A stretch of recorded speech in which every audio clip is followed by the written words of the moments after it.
The rich don't work for money. Dad, can you tell me how to get rich? Why do you want to get rich? Because today Jimmy's mom drove up in their new Cadillac, and they were going to their beach house for the weekend. He took 3 of his friends, but Mike and I weren't invited. They told us we weren't invited because we were poor kids. My dad asked incredulously. Really? Yeah, they did. I replied in a hurt tone. My dad silently shook his head, pushed his glasses up the bridge of his nose, and went back to reading the paper. I stood waiting for an answer. The year was 1956.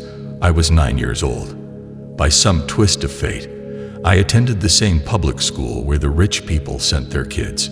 We were primarily a sugar plantation town. The managers of the plantation and the other affluent people of the town, such as doctors, business owners, and bankers, sent their children to this elementary school. After grade 6, their children were generally sent off to private schools. Because my family lived on one side of the street, I went to this school. Had I lived on the other side of the street, I would have gone to a different school, with kids from families more like mine. After grade 6, I and these kids would go on to the public intermediate and high school. There was no private school for them, or for me. My dad finally put down the paper. I could tell he was thinking. Well, son, he began slowly.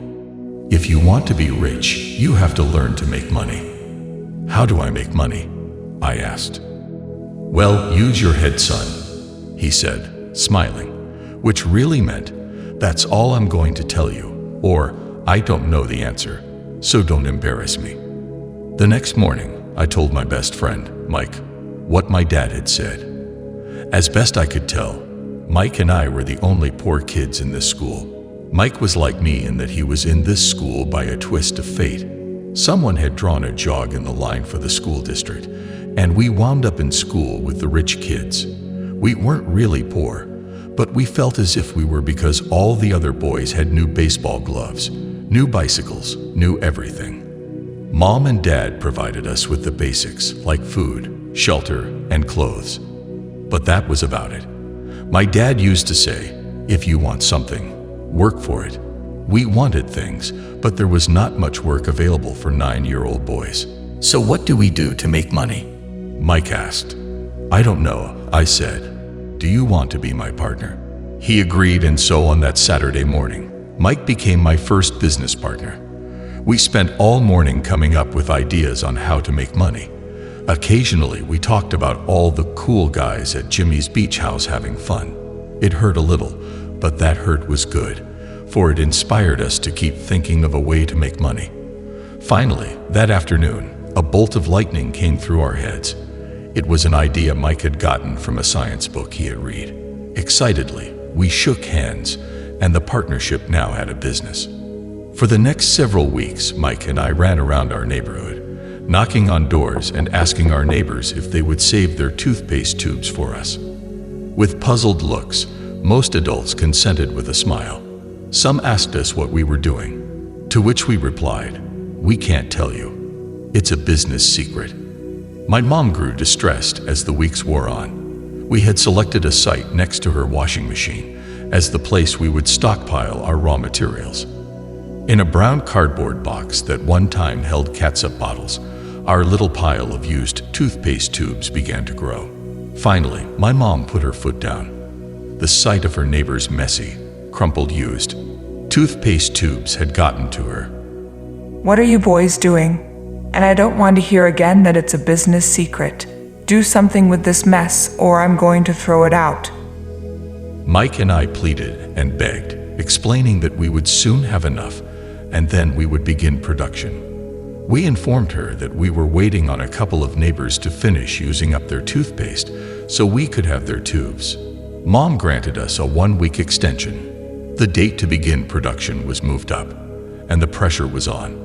My first partnership was already being threatened with an eviction notice by my own mom. It became Mike's job to tell the neighbors to quickly use up their toothpaste, saying their dentist wanted them to brush more often anyway. I began to put together the production line. One day, my dad drove up with a friend to see two 9-year-old boys in the driveway with a production line operating at full speed. There was fine white powder everywhere.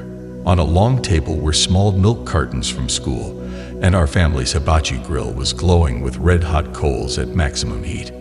Dad walked up cautiously, having to park the car at the base of the driveway, since the production line blocked the carport. As he and his friend got closer, they saw a steel pot sitting on top of the coals, with the toothpaste tubes being melted down. In those days, toothpaste did not come in plastic tubes. The tubes were made of lead, so once the paint was burned off, the tubes were dropped in the small steel pot and melted until they became liquid, and with my mom's pot holders we were pouring the lead through a small hole in the top of the milk cartons. The milk cartons were filled with plaster of Paris. The white powder everywhere was the plaster before we mixed it with water. In my haste, I had knocked the bag over, and the entire area looked like it had been hit by a snowstorm. The milk cartons were the outer containers for plaster of Paris molds. My dad and his friend watched as we carefully poured the molten lead through a small hole in the top of the plaster of Paris cube. "Be careful, kids," my dad said. I nodded without looking up. Finally, once the pouring was through, I put the steel pot down and smiled at my dad. "What are you boys doing?" he asked with a cautious smile. "We're doing what you told me to do. We're going to be rich," I said. "Yup," said Mike, grinning and nodding his head. "We're partners." "And what is in those plaster molds?" Dad asked. "Watch," I said. "This should be a good batch." With a small hammer, I tapped at the seal that divided the cube in half. Cautiously, I pulled up the top half of the plaster mold, and a lead nickel fell out. "Oh my God," my dad said. "You're casting nickels out of the lead." "That's right," Mike said. "We doing as you told us to do. We're making money." My dad's friend turned and burst into laughter. My dad smiled and shook his head. Along with a fire and a box of spent toothpaste tubes, in front of him were two little boys covered with white dust and smiling from ear to ear. He asked us to put everything down and sit with him on the front step of our house. With a smile, he gently explained what the word counterfeiting meant. Our dreams were dashed. "You mean this is illegal?" asked Mike in a quivering voice. "Let them go," my dad's friend said. "They might be developing a natural talent." My dad glared at him. "Yes, it is illegal," my dad said gently. "But you boys have shown great creativity and original thought. Keep going. I'm really proud of you." Mike and I sat disappointedly in silence for about 20 minutes before we began cleaning up our mess. The business was over on opening day. Sweeping the powder up, I looked at Mike and said, "I guess Jimmy and his friends are right. We are poor." My father was just leaving as I said that. "Boys," he said, "you're only poor if you give up. The most important thing is that you did something. Most people only talk and dream of getting rich. You've done something. I'm very proud of the two of you. I will say it again. Keep going. Don't quit." Mike and I stood there in silence. They were nice words, but we still did not know what to do. "So how come you're not rich, Dad?" I asked. "Because I chose to be a school teacher. School teachers really don't think about being rich. We just like to teach. I wish I could help you, but I really don't know how to make money." Mike and I turned and continued our cleanup. "I know," said my dad. "If you boys want to learn how to be rich, don't ask me. Talk to your dad, Mike." "My dad?" asked Mike with a scrunched up face. "Yeah, your dad. Your dad and I have the same banker. And he raves about your father. He's told me several times that your father is brilliant when it comes to making money." "My dad?" Mike asked again in disbelief. "Then how come we don't have a nice car and a nice house like the rich kids at school?" My dad replied. "A nice car and a nice house does not necessarily mean you're rich or you know how to make money. Jimmy's dad works for the sugar plantation. He's not much different from me. He works for a company, and I work for the government. The company buys the car for him. The sugar company is in financial trouble, and Jimmy's dad may soon have nothing. Your dad is different, Mike. He seems to be building an empire, and I suspect in a few years he will be a very rich man. With that, Mike and I got excited again. With new vigor, we began cleaning up the mess caused by our now defunct first business. As we were cleaning, we made plans on how and when to talk to Mike's dad. The problem was that Mike's dad worked long hours and often did not come home until late. His father owned warehouses, a construction company, a chain of stores, and 3 restaurants. It was the restaurants that kept him out late. Mike caught the bus home after we had finished cleaning up. He was going to talk to his dad when he got home that night and ask him if he would teach us how to become rich.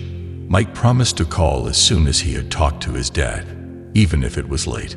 The phone rang at 8:30 p.m. "Okay," I said, "next Saturday," and put the phone down. Mike's dad had agreed to meet with Mike and me. At 7:30 Saturday morning, I caught the bus to the poor side of town. The lessons begin. Michael and I met with his dad that morning at 8 o'clock. He was already busy and had been at work for more than an hour. His construction supervisor was just leaving in his pickup truck as I walked up to his simple, small, and tidy home. Mike met me at the door. "Dad's on the phone, and he said to wait on the back porch," Mike said as he opened the door. The old wooden floor creaked as I stepped across the threshold of this aging house. There was a cheap mat just inside the door. The mat was there to hide the years of wear from countless footsteps that the floor had supported. Although clean, it needed to be replaced. I felt claustrophobic as I entered the narrow living room, which was filled with old, musty, overstuffed furniture that today would be collector's items. Sitting on the couch were 2 women, a little older than my mom. Across from the women sat a man in workman's clothes. He wore khaki slacks and a khaki shirt, neatly pressed but without starch, and polished workbooks. He was about 10 years older than my dad. I'd say about 45 years old. They smiled as Mike and I walked past them, heading for the kitchen, which led to the porch that overlooked the backyard. I smiled back shyly. "Who are those people?" I asked. "Oh, they work for my dad. The older man runs his warehouses, and the women are the managers of the restaurants. And you saw the construction supervisor, who is working on a road project about 50 miles from here.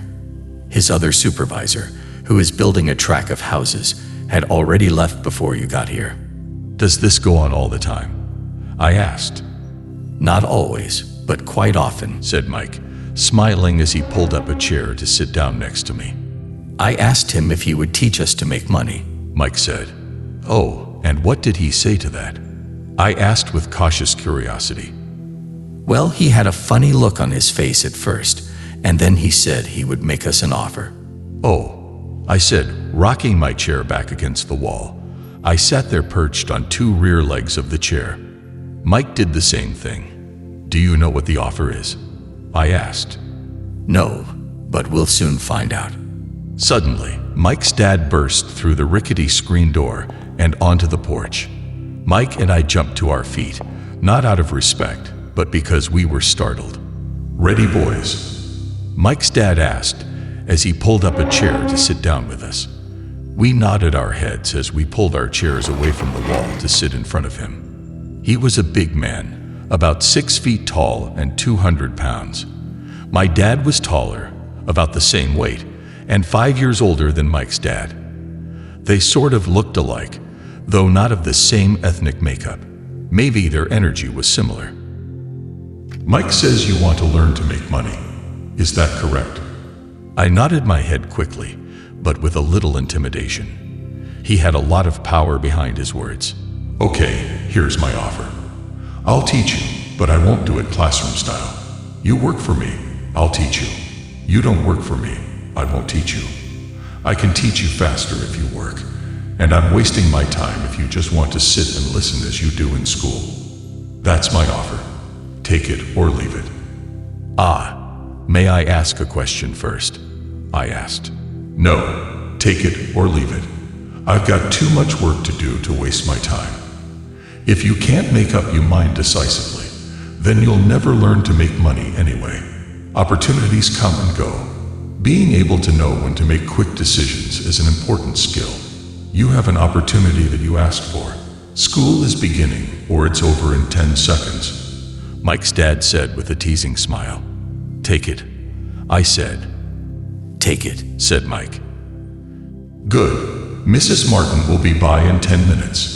After I'm through with her, you ride with her to my superette, and you can begin working. I'll pay you 10 cents an hour, and you will work for 3 hours every Saturday.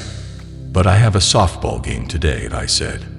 Mike's dad lowered his voice to a stern tone. Take it or leave it, he said. I'll take it, I replied, choosing to work and learn instead of playing softball.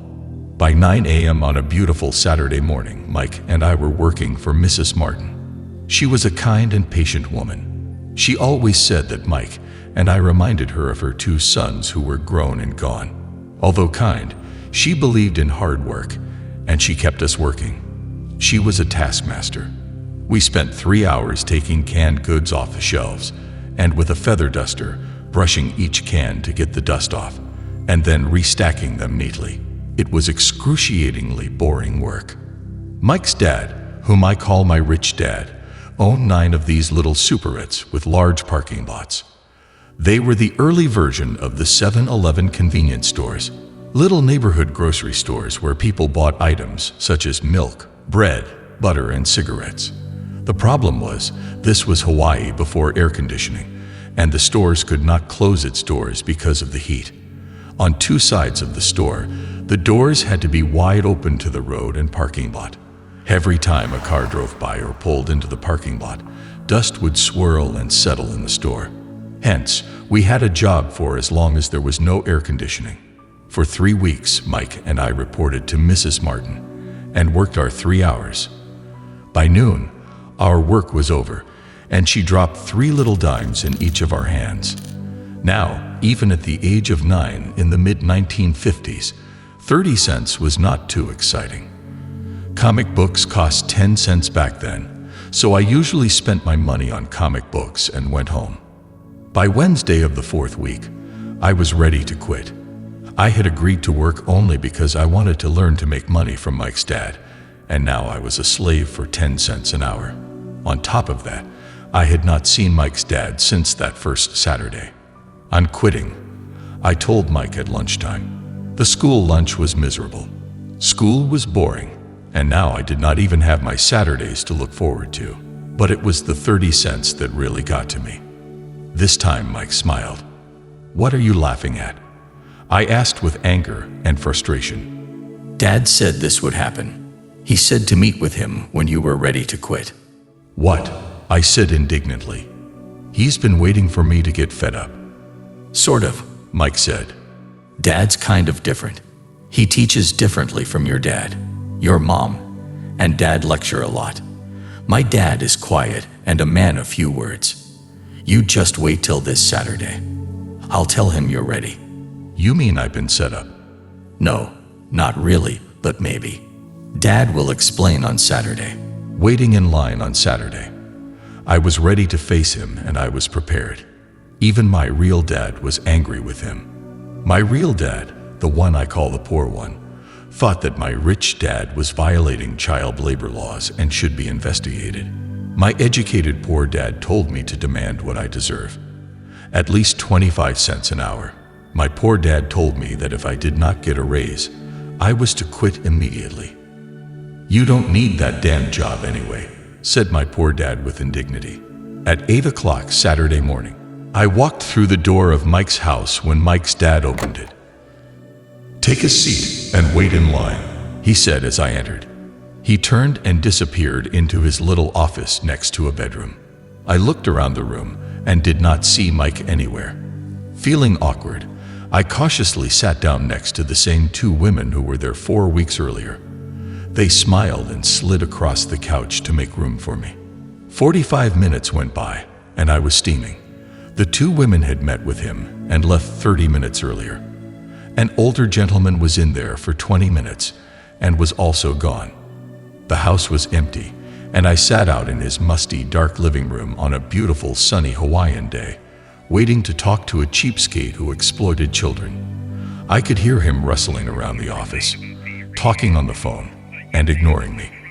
I was now ready to walk out, but for some reason, I stayed. Finally, 15 minutes later, at exactly 9 o'clock, Rich Dad walked out of his office, said nothing, and signaled with his hand for me to enter his dingy office. I understand you want a raise or you're going to quit, Rich Dad said as he swiveled in his office chair. Well, you're not keeping your end of the bargain, I blurted out, nearly in tears. It was really frightening for a 9-year-old boy to confront a grown-up. You said that you would teach me if I worked for you. Well, I've worked for you. I've worked hard. I've given up my baseball games to work for you. And you don't keep your word. You haven't taught me anything. You are a crook like everyone in town thinks you are. You're greedy. You want all the money and don't take care of your employees. You make me wait and don't show me any respect. I'm only a little boy, and I deserve to be treated better. Rich Dad rocked back in his swivel chair, hands up to his chin, somewhat staring at me. It was like he was studying me. Not bad. In less than a month, you sound like most of my employees. What? I asked.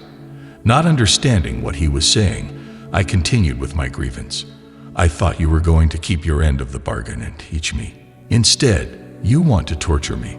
That's cruel. That's really cruel. I am teaching you, Rich Dad said quietly. What have you taught me? Nothing, I said angrily. You haven't even talked to me once since I agreed to work for peanuts. 10 cents an hour. I should notify the government about you. We have child labor laws, you know. My dad works for the government, you know. Wow, said Rich Dad. Now you sound just like most of the people who used to work for me. People I've either fired or they've quit. So what do you have to say? I demanded, feeling pretty brave for a little kid. You lied to me. I've worked for you, and you have not kept your word. You haven't taught me anything. How do you know that I've not taught you anything? Asked Rich Dad calmly. Well, you've never talked to me. I've worked for 3 weeks, and you have not taught me anything, I said with a pout. Does teaching mean talking or a lecture? Rich Dad asked. Well, yes, I replied. That's how they teach you in school, he said, smiling. But that is not how life teaches you. And I would say that life is the best teacher of all. Most of the time, life does not talk to you. It just sort of pushes you around. Each push is life saying, wake up. There's something I want you to learn. What is this man talking about? I asked myself silently. Life pushing me around was life talking to me. Now I knew I had to quit my job. I was talking to someone who needed to be locked up. If you learn life's lessons, you will do well. If not, life will just continue to push you around. People do two things. Some just let life push them around. Others get angry and push back. But they push back against their boss, or their job, or their husband or wife. They do not know it's life that's pushing. I had no idea what he was talking about. Life pushes all of us around. Some give up, others fight. A few learn the lesson and move on. They welcome life pushing them around. To these few people, it means they need and want to learn something. They learn and move on. Most quit, and a few like you fight. Rich Dad stood and shut the creaky old wooden window that needed repair. If you learn this lesson, you will grow into a wise, wealthy, and happy young man. If you don't, you will spend your life blaming a job, low pay, or your boss for your problems. You'll live life hoping for that big break that will solve all your money problems. Rich Dad looked over at me to see if I was still listening. His eyes met mine. We stared at each other, streams of communication going between us through our eyes. Finally, I pulled away once I had absorbed his last message. I knew he was right. I was blaming him, and I did ask to learn. I was fighting. Rich Dad continued. Or if you're the kind of person who has no guts, you just give up every time life pushes you. If you're that kind of person, you'll live all your life playing it safe. doing the right things, saving yourself for some event that never happens. Then you die a boring old man. You'll have lots of friends who really like you because you were such a nice, hard-working guy. You spent a life playing it safe, doing the right things. But the truth is, you let life push you into submission. Deep down, you were terrified of taking risks. You really wanted to win, but the fear of losing was greater than the excitement of winning. Deep inside, you and only you will know you didn't go for it.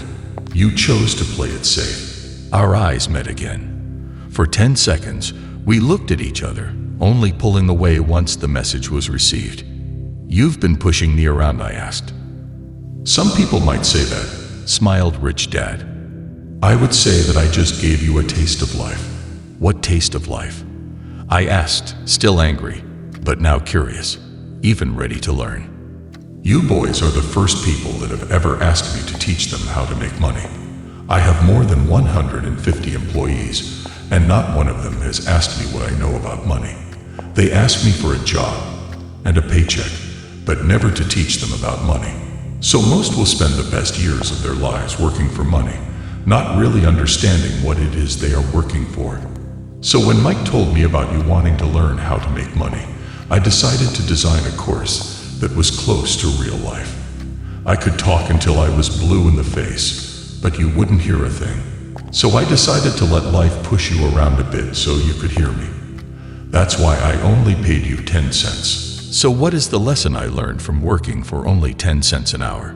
I asked. That you're cheap and exploit your workers. Rich Dad rocked back and laughed heartily. Finally, after his laughing stopped, he said, You'd best change your point of view. Stop blaming me, thinking I'm the problem. If you think I'm the problem, then you have to change me. If you realize that you're the problem, then you can change yourself, learn something, and grow wiser. Most people want everyone else in the world to change but themselves.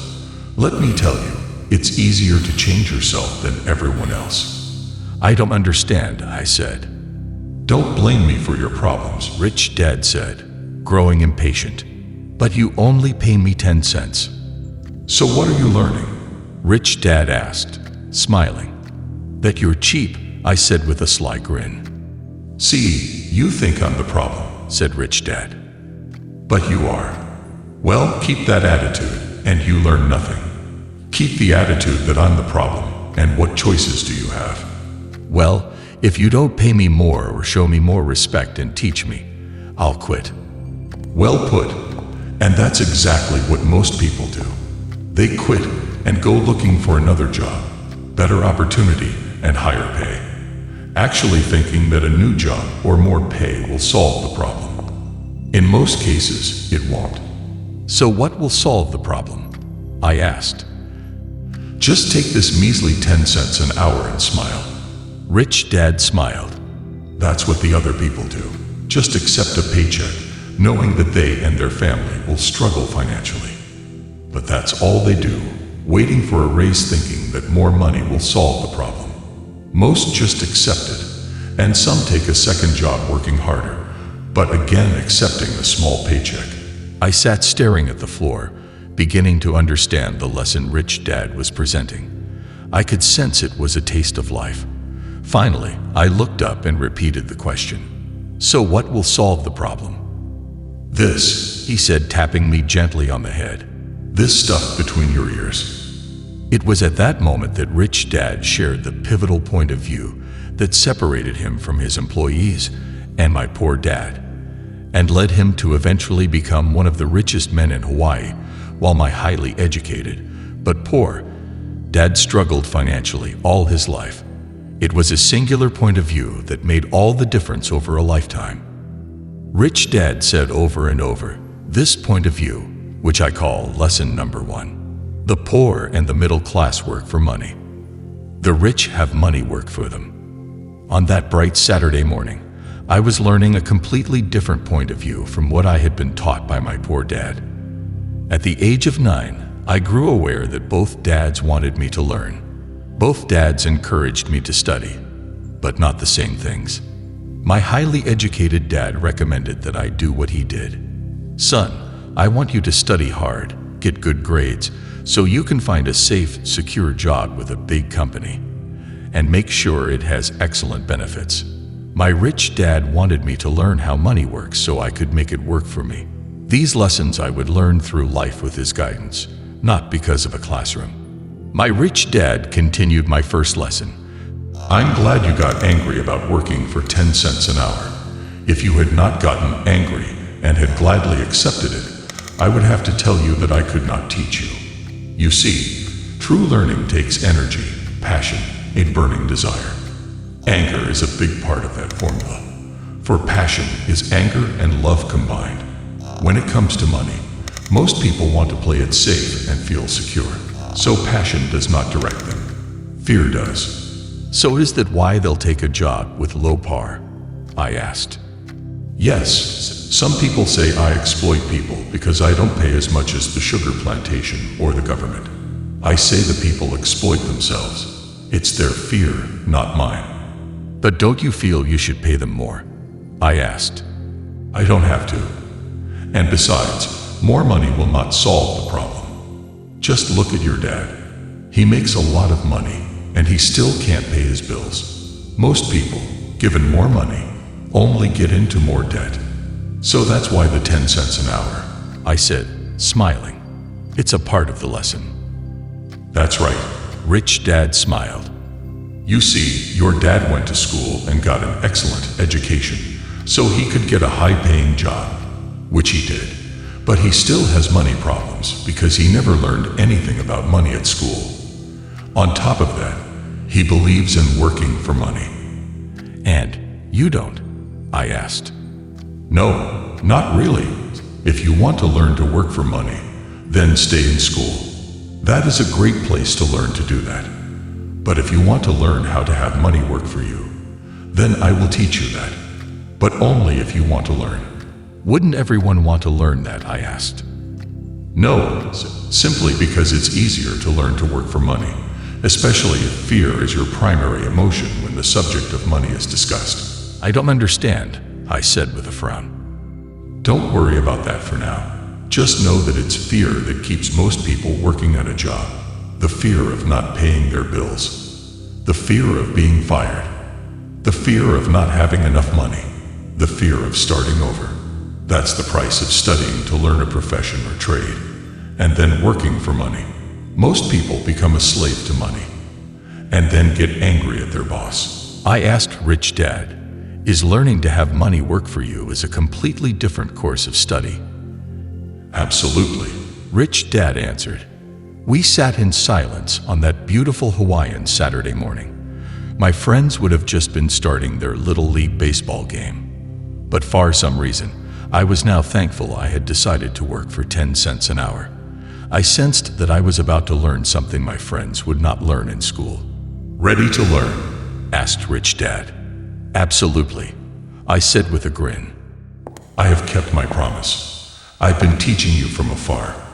At 9 years old, you've gotten a taste of what it feels like to work for money. Just multiply your last month by 50 years, and you will have an idea of what most people spend their life doing. I don't understand, I said. How did you feel waiting in line to see me? Once to get hired, and once to ask for more money. Terrible, I said. If you choose to work for money, that is what life is like for many people. And how did you feel when Mrs. Martin dropped 3 dimes in your hand for 3 hours' work? I felt like it wasn't enough. It seemed like nothing. I was disappointed, I said. And that is how most employees feel when they look at their paychecks, especially after all the tax and other deductions are taken out. At least you got 100%. You mean most workers don't get paid everything? I asked with amazement. No, the government always takes its share first. How do they do that? Taxes. You're taxed when you earn. You're taxed when you spend. You're taxed when you save. You're taxed when you die. Why do people let the government do that to them? The rich don't. The poor and the middle class do. I'll bet you that I earn more than your dad, yet he pays more in taxes. How can that be? I asked. As a 9-year-old boy, that made no sense to me. Why would someone let the government do that to them? Rich Dad sat there in silence. I guess he wanted me to listen instead of jabber away at the mouth. Finally, I calmed down. I did not like what I had heard. I knew my dad complained constantly about paying so much in taxes, but really did nothing about it. Was that life pushing him around? Rich Dad rocked slowly and silently in his chair, just looking at me. "Ready to learn?" he asked. I nodded my head slowly. As I said, there is a lot to learn. Learning how to have money work for you is a lifetime study. Most people go to college for 4 years, and their education ends. I already know that my study of money will continue over my lifetime, simply because the more I find out, I need to know. Most people never study the subject. They go to work, get their paycheck, balance their checkbooks, and that's it. On top of that, they wonder why they have money problems. Then they think that more money will solve the problem. Few realize that it's their lack of financial education that is the problem. So my dad has tax problems because he doesn't understand money? I asked, confused. Rich Dad said, Look, taxes are just one small section on learning how to have money work for you. Today, I just wanted to find out if you still have the passion to learn about money. Most people don't. They want to go to school, learn a profession, have fun at their work, and earn lots of money. One day they wake up with big money problems, and then they can't stop working.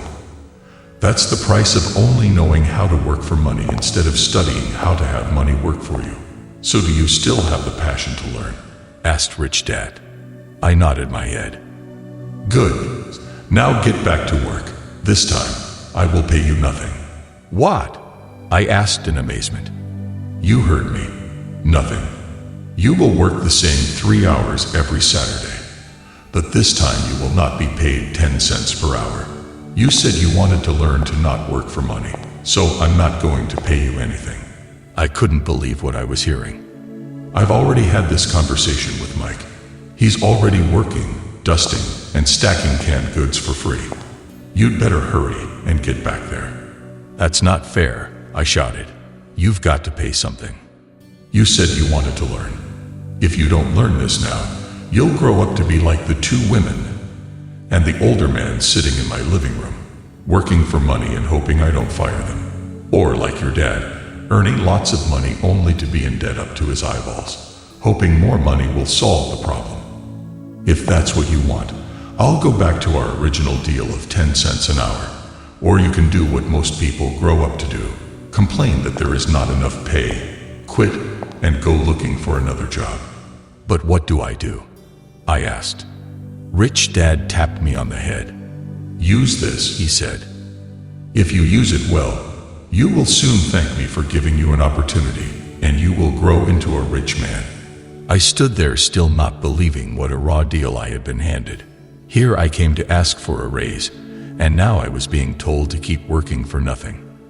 Rich Dad tapped me on the head again and said, Use this. Now get out of here and get back to work. I didn't tell my poor dad I wasn't being paid. He would not have understood. And I did not want to try to explain something that I did not yet understand myself. For 3 more weeks, Mike and I worked for 3 hours, every Saturday for nothing. The work didn't bother me, and the routine got easier. It was the missed baseball games and not being able to afford to buy a few comic books that got to me. Rich Dad stopped by at noon on the 3rd week. We heard his truck pull up in the parking lot and sputter when the engine was turned off. He entered the store and greeted Mrs. Martin with a hug. After finding out how things were going in the store, he reached into the ice cream freezer, pulled out 2 bars, paid for them, and signaled to Mike and me. Let's go for a walk, boys. We crossed the street, dodging a few cars, and walked across a large grassy field where a few adults were playing softball. Sitting down at a remote picnic table, he handed Mike and me the ice cream bars. How's it going, boys? Okay, Mike said. I nodded in agreement. Learn anything yet? Rich Dad asked. Mike and I looked at each other, shrugged our shoulders, and shook our heads in unison. Well, you boys had better start thinking. You're staring at one of life's biggest lessons. If you learn the lesson, you'll enjoy a life of great freedom and security. If you don't learn the lesson, you'll wind up like Mrs. Martin and most of the people playing softball in this park. They work very hard for little money, clinging to the illusion of job security, looking forward to a 3-week vacation each year and a skimpy pension after 45 years of work. If that excites you, I'll give you a raise to 25 cents an hour. But these are good, hard-working people. Are you making fun of them? I demanded. A smile came over Rich Dad's face. Mrs. Martin is like a mother to me. I would never be that cruel. I may sound cruel because I'm doing my best to point something out to the two of you. I want to expand your point of view so you can see something. Something most people never have the benefit of seeing because their vision is too narrow. Most people never see the trap they are in. Mike and I sat there uncertain of his message. He sounded cruel, yet we could sense he was desperately wanting us to know something. With a smile, Rich Dad said, "Doesn't that 25 cents an hour sound good? Doesn't it make your heart beat a little faster?" I shook my head no, but it really did. 25 cents an hour would be big bucks to me. "Okay, I'll pay you $1 an hour," Rich Dad said, with a sly grin. Now my heart was beginning to race. My brain was screaming, "Take it, take it." I could not believe what I was hearing. Still, I said nothing. "Okay, $2 an hour." My little 9-year-old brain and heart nearly exploded. After all, it was 1956, and being paid $2 an hour would have made me the richest kid in the world. I couldn't imagine earning that kind of money. I wanted to say yes. I wanted the deal. I could see a new bicycle, new baseball glove, and adoration of my friends when I flashed some cash. On top of that, Jimmy and his rich friends could never call me poor again, but somehow my mouth stayed silent. Maybe my brain had overheated and blown a fuse, but deep down, I badly wanted that $2 an hour. The ice cream had melted and was running down my hand. The ice cream stick was empty, and under it was a sticky mess of vanilla and chocolate that ants were enjoying. Rich Dad was looking at two boys staring back at him, eyes wide open and brains empty. He knew he was testing us, and he knew there was a part of our emotions that wanted to take the deal. He knew that each human being has a weak and needy part of their soul that can be bought. And he knew that each human being also had a part of their soul that was strong and filled with a resolve that could never be bought. It was only a question of which one was stronger. He had tested thousands of souls in his life. He tested souls every time he interviewed someone for a job. "Okay, $5 an hour." Suddenly, there was a silence from inside me. Something had changed. The offer was too big and had gotten ridiculous. Not too many grown-ups in 1956 made more than $5 an hour. The temptation disappeared, and a calm set in. Slowly, I turned to my left to look at Mike. He looked back at me. The part of my soul that was weak and needy was silenced. The part of me that had no price took over. There was a calm and a certainty about money that entered my brain and my soul. I knew Mike had gotten to that point also. "Good. Most people have a price, and they have a price because of human emotions named fear and greed. First, the fear of being without money motivates us to work hard, and then once we get that paycheck, greed or desire starts us thinking about all the wonderful things money can buy. The pattern is then set." What pattern? I asked. "The pattern of get up, go to work, pay bills, get up, go to work, pay bills." Their lives are then run forever by two emotions, fear and greed.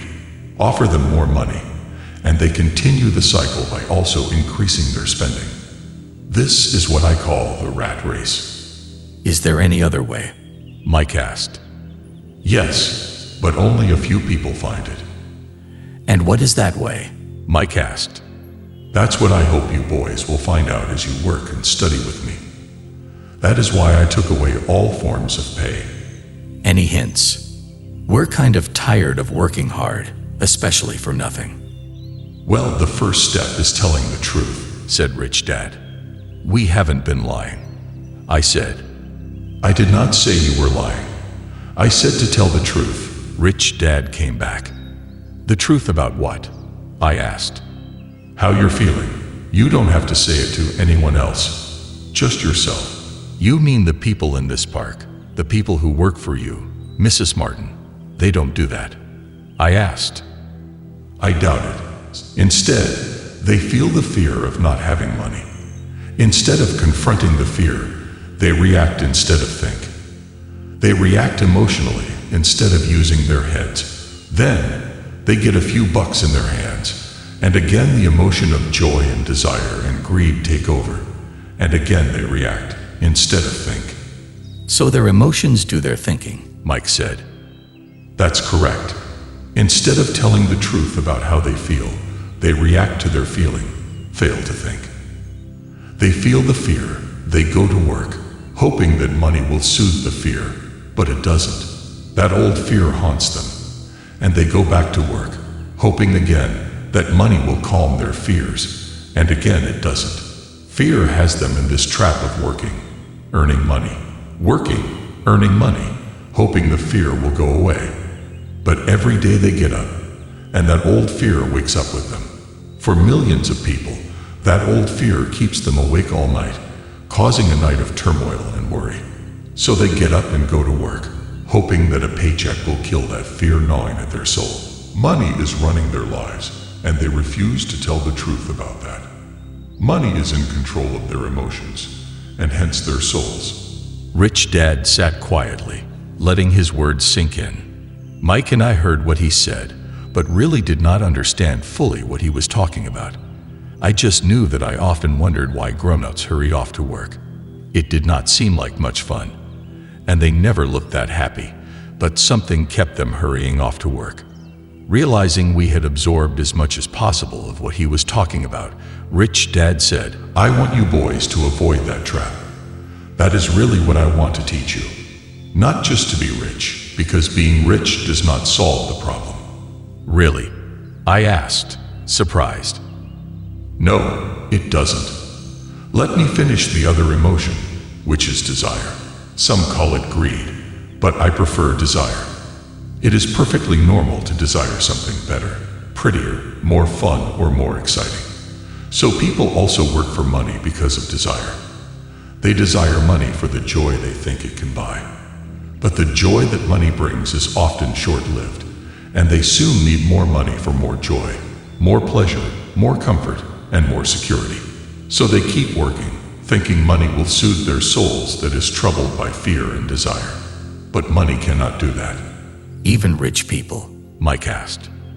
Rich people included. In fact, the reason many rich people are rich is not because of desire, but because of fear. They actually think that money can eliminate that fear of not having money, of being poor, so they amass tons of it only to find out the fear gets worse. They now fear losing it. I have friends who keep working even though they have plenty. I know people who have millions who are more afraid now than when they were poor. They're terrified of losing all their money. The fears that drove them to get rich got worse.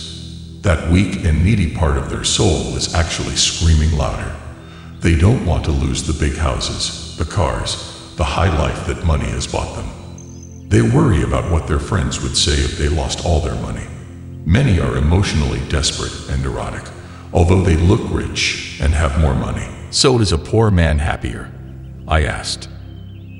No, I don't think so, replied Rich Dad. The avoidance of money is just as psychotic as being attached to money. As if on cue, the town derelict went past our table, stopping by the large rubbish can and rummaging around in it. The three of us watched him with great interest, when before we probably would have just ignored him. Rich Dad pulled $1 out of his wallet and gestured to the older man. Seeing the money, the derelict came over immediately, took the bill, thanked Rich Dad profusely, and hurried off ecstatic with his good fortune. He's not much different from most of my employees, said Rich Dad. I've met so many people who say, "Oh, I'm not interested in money." Yet they'll work at a job for 8 hours a day. That's a denial of truth. If they weren't interested in money, then why are they working? That kind of thinking is probably more psychotic than a person who hoards money. As I sat there listening to my rich dad, my mind was flashing back to the countless times my own dad said, "I'm not interested in money." He said those words often. He also covered himself by always saying, "I work because I love my job." So what do we do? I asked. Not work for money until all traces of fear and greed are gone. No, that would be a waste of time. Emotions are what make us human, make us real. The word emotion stands for energy in motion. Be truthful about your emotions and use your mind and emotions in your favor, not against yourself, said Mike. Don't worry about what I just said. It will make more sense in years to come. Just be an observer, not a reactor to your emotions. Most people do not know that it's their emotions that are doing the thinking. Your emotions are your emotions, but you have got to learn to do your own thinking. Can you give me an example? I asked. Sure. When a person says, "I need to find a job," it's most likely an emotion doing the thinking. Fear of not having money generates that thought. But people do need money if they have bills to pay, I said. Sure they do, smiled Rich Dad. All I'm saying is that it's fear that is all too often doing the thinking, said Mike. For example, if the fear of not having enough money arises, instead of immediately running out to get a job so they can earn a few bucks to kill the fear, they instead might ask themselves this question: will a job be the best solution to this fear over the long run? In my opinion, the answer is no, especially when you look over a person's lifetime. A job is really a short-term solution to a long-term problem. But my dad is always saying, stay in school, get good grades, so you can find a safe, secure job. I spoke out, somewhat confused. Yes, I understand he says that, said Rich Dad, smiling. Most people recommend that, and it's a good idea for most people. But people make that recommendation primarily out of fear. You mean my dad says that because he's afraid? Yes. He's terrified that you won't be able to earn money and won't fit into society. Don't get me wrong. He loves you and wants the best for you. And I think his fear is justified. An education and a job are important, but it won't handle the fear. You see, that same fear that makes him get up in the morning to earn a few bucks is the fear that is causing him to be so fanatical about you going to school. So what do you recommend? I asked. I want to teach you to master the power of money, not be afraid of it. And they don't teach that in school. If you don't learn it, you become a slave to money. It was finally making sense. He did want us to widen our views, and also to see what Mrs. Martin could not see, his employees could not see, or my dad for that matter. He used examples that sounded cruel at the time, but I've never forgotten them. My vision widened that day, and I could begin to see the trap that lay ahead for most people. You see, we're all employees ultimately. We just work at different levels. I just want you boys to have a chance to avoid the trap. The trap is caused by those two emotions, fear and desire. Use them in your favor, not against you. That's what I want to teach you. I'm not interested in just teaching you to make a pile of money. That won't handle the fear or desire. If you don't first handle fear and desire, and you get rich, you'll only be a high-paid slave. So how do we avoid the trap? I asked. The main cause of poverty or financial struggle is fear and ignorance, not the economy or the government or the rich. It's self-inflicted fear and ignorance that keeps people trapped. So you boys go to school and get your college degrees. I'll teach you how to stay out of the trap. The pieces of the puzzle were appearing. My highly educated dad had a great education and a great career, but school never told him how to handle money or his fears. It became clear that I could learn different and important things from two fathers. So you've been talking about the fear of not having money. How does the desire of money affect our thinking? Mike asked. How did you feel when I tempted you with a pay raise? Did you notice your desires rising? We nodded our heads. By not giving in to your emotions, you are able to delay your reactions and think. That is most important. We will always have emotions of fear and greed. From here on in, it is most important for you to use those emotions to your advantage, and for the long term, and not simply let your emotions run you by controlling your thinking. Most people use fear and greed against themselves. That's the start of ignorance. Most people live their lives chasing paychecks, pay raises, and job security because of the emotions of desire and fear, not really questioning where those emotion-driven thoughts are leading them. It's just like the picture of a donkey dragging a cart with its owner dangling a carrot just in front of the donkey's nose. The donkey's owner may be going where he wants to go, but the donkey is chasing an illusion. Tomorrow there will only be another carrot for the donkey. You mean the moment I began to picture a new baseball glove, candy and toys, that's like a carrot to a donkey? Mike asked. Yeah, and as you get older, your toys get more expensive. A new car, a boat, and a big house to impress your friends, said Rich Dad with a smile. Fear pushes you out the door, and desire calls to you, enticing you toward the rocks. That's the trap. So what's the answer? Mike asked. What intensifies fear and desire is ignorance. That is why rich people with lots of money often have more fear the richer they get. Money is the carrot, the illusion. If the donkey could see the whole picture, it might rethink its choice to chase the carrot. Rich Dad went on to explain that a human's life is a struggle between ignorance and illumination. He explained that once a person stops searching for information and knowledge of oneself, ignorance sets in. That struggle is a moment-to-moment decision to learn to open or close one's mind. Look, school is very, very important. You go to school to learn a skill or profession, so as to be a contributing member of society. Every culture needs teachers, doctors, mechanics, artists, cooks, business people, police officers, firefighters, soldiers. Schools train them so our culture can thrive and flourish, said Rich Dad. Unfortunately, for many people, school is the end, not the beginning. There was a long silence. Rich Dad was smiling. I did not comprehend everything he said that day, but as with most great teachers, whose words continue to teach for years, often long after they're gone, his words are still with me today. I've been a little cruel today, cruel for a reason. I want you to always remember this talk. I want you to always think of Mrs. Martin. I want you always to think of the donkey. Never forget, because your two emotions, fear and desire, can lead you into life's biggest trap if you're not aware of them controlling your thinking. To spend your life living in fear, never exploring your dreams, is cruel. To work hard for money, thinking that money will buy you things that will make you happy, is also cruel. To wake up in the middle of the night terrified about paying bills is a horrible way to live. To live a life dictated by the size of a paycheck is not really a life. Thinking that a job will make you feel secure is lying to yourself.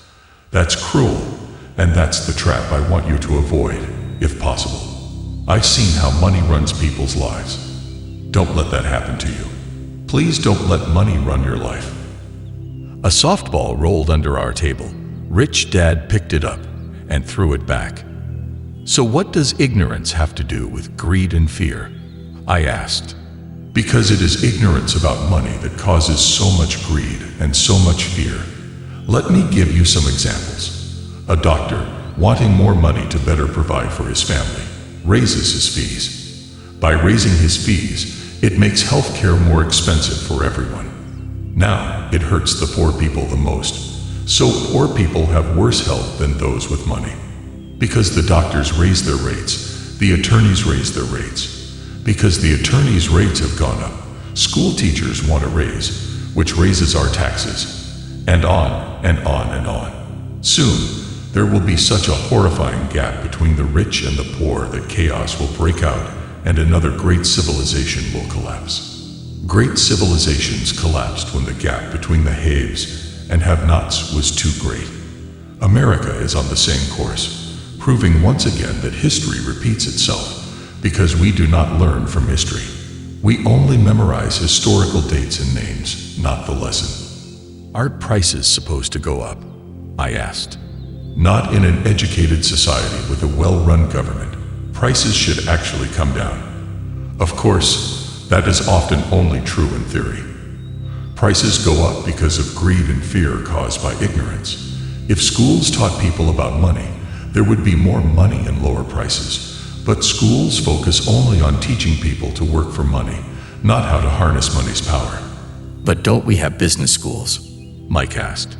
Aren't you encouraging me to go to business school for my master's degree? Yes, but all too often, business schools train employees who are sophisticated bean counters. Heaven forbid a bean counter takes over a business. All they do is look at the numbers, fire people, and kill the business. I know because I hire bean counters. All they think about is cutting costs and raising prices, which causes more problems. Bean counting is important. I wish more people knew it, but it too is not the whole picture, added the rich dad angrily. So is there an answer? Asked Mike. Yes, learn to use your emotions to think, not think with your emotions. When you boys mastered your emotions, first by agreeing to work for free, I knew there was hope. When you again resisted your emotions when I tempted you with more money, you were again learning to think in spite of being emotionally charged. That's the first step. Why is that step so important? I asked. Well, that's up to you to find out. If you want to learn, I'll take you boys into the briar patch. That place where almost everyone else avoids. I'll take you to that place where most people are afraid to go. If you go with me, you'll let go of the idea of working for money and instead learn to have money work for you. And what will we get if we go with you? What if we agree to learn from you? What will we get? I asked. The same thing Briar Rabbit got, freedom from the tar baby. Referring to the classic children's story, is there a briar patch? I asked. Yes, the briar patch is our fear and our greed. Going into our fear and confronting our greed, our weaknesses, and our neediness is the way out. And the way out is through the mind, by choosing our thoughts. Choosing our thoughts? Mike asked, puzzled. Yes, choosing what we think rather than reacting to our emotions. Instead of just getting up and going to work to solve your problems, just because the fear of not having the money to pay your bills is scaring you, thinking would be taking the time to ask yourself a question. A question like, is working harder at this the best solution to this problem? Most people are so terrified at not telling themselves the truth that fear is in control that they cannot think, and instead run out the door. Tar baby is in control. That's what I mean by choosing your thoughts. And how do we do that? Mike asked. That's what I will be teaching you. I'll be teaching you to have a choice of thoughts to consider, rather than knee-jerk reacting, like gulping down your morning coffee and running out the door. Remember what I said before. A job is only a short-term solution to a long-term problem. Most people have only one problem in mind, and it's short-term. It's the bills at the end of the month, the tar baby. Money now runs their lives, or should I say the fear and ignorance about money. So they do as their parents did, get up every day and go work for money, not having the time to say, is there another way? Their emotions now control their thinking, not their heads. Can you tell the difference between emotions thinking and the head thinking? Mike asked. Oh yes, I hear it all the time. I hear things like, well, everyone has to work, or the rich are crooks, or I'll get another job. I deserve this raise. You can't push me around, or I like this job because it's secure. Instead of, is there something I'm missing here? Which breaks the emotional thought and gives you time to think clearly. As we headed back to the store, Rich Dad explained that the rich really did make money. They did not work for it. He went on to explain that when Mike and I were casting 5-cent pieces out of lead, thinking we were making money, we were very close to thinking the way the rich think. The problem was that it was illegal for us to do it. It was legal for the government and banks to do it, but not us. He explained that there are legal ways to make money and illegal ways. Rich Dad went on to explain that the rich know that money is an illusion, truly like the carrot for the donkey. It's only out of fear and greed that the illusion of money is held together by billions of people thinking that money is real. Money is really made up. It was only because of the illusion of confidence and the ignorance of the masses that the house of cards stood standing. He talked about the gold standard that America was on, and that each dollar bill was actually a silver certificate. What concerned him was the rumor that we would someday go off the gold standard and our dollars would no longer be silver certificates. When that happens, boys, all hell is going to break loose. The poor, the middle class, and the ignorant will have their lives ruined simply because they will continue to believe that money is real and that the company they work for, or the government, will look after them. We really did not understand what he was saying that day, but over the years it made more and more sense. As he climbed into his pickup truck, outside of his little convenience store, he said, Keep working, boys, but the sooner you forget about needing a paycheck, the easier your adult life will be. Keep using your brain, work for free, and soon your mind will show you ways of making money far beyond what I could ever pay you. You will see things that other people never see. Opportunities right in front of their noses. Most people never see these opportunities because they're looking for money and security. So that's all they get.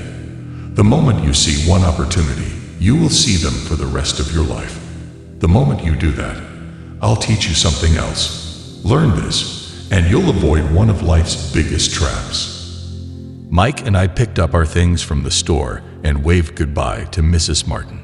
We went back to the park, to the same picnic bench, and spent several more hours thinking and talking. We spent the next week at school, thinking and talking. For 2 more weeks, we kept thinking, talking, and working for free. At the end of the second Saturday, I was again saying goodbye to Mrs. Martin and looking at the comic book stand with a longing gaze. The hard thing about not even getting 30 cents every Saturday was that I didn't have any money to buy comic books. Suddenly, as Mrs. Martin was saying goodbye to Mike and me, I saw something she was doing that I had never seen her do before. Mrs. Martin was cutting the front page of the comic book in half. She was keeping the top half of the comic book cover and throwing the rest of the comic book into a large cardboard box. When I asked her what she did with the comic books, she said, I throw them away. I give the top half of the cover back to the comic book distributor for credit when he brings in the new comics. He's coming in an hour. Mike and I waited for an hour. Soon the distributor arrived, and I asked him if we could have the comic books. To which he replied, You can have them if you work for this store and do not resell them. Our partnership was revived.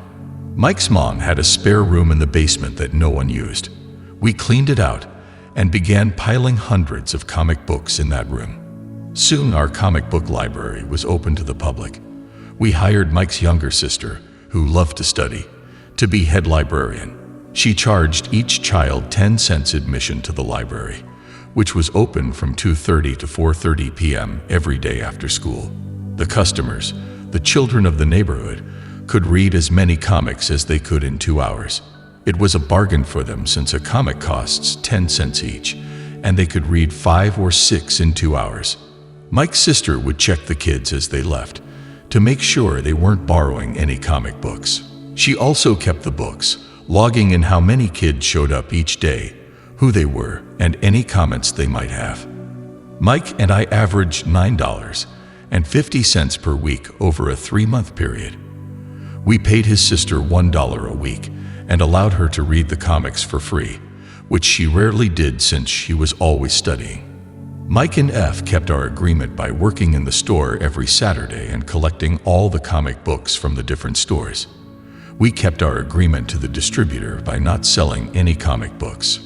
We burned them once they got too tattered. We tried opening a branch office, but we could never quite find someone as dedicated as Mike's sister we could trust. At an early age, we found out how hard it was to find good staff. 3 months after the library first opened, a fight broke out in the room. Some bullies from another neighborhood pushed their way in and started it. Mike's dad suggested we shut down the business. So our comic book business shut down, and we stopped working on Saturdays at the convenience store. Anyway, Rich Dad was excited because he had new things he wanted to teach us. He was happy because we had learned our first lesson so well. We had learned to have money work for us. By not getting paid for our work at the store, we were forced to use our imaginations to identify an opportunity to make money. By starting our own business, the comic book library, we were in control of our own finances, not dependent on an employer. The best part was that our business generated money for us. Even when we weren't physically there, our money worked for us. Instead of paying us money, Rich Dad had given us so much more.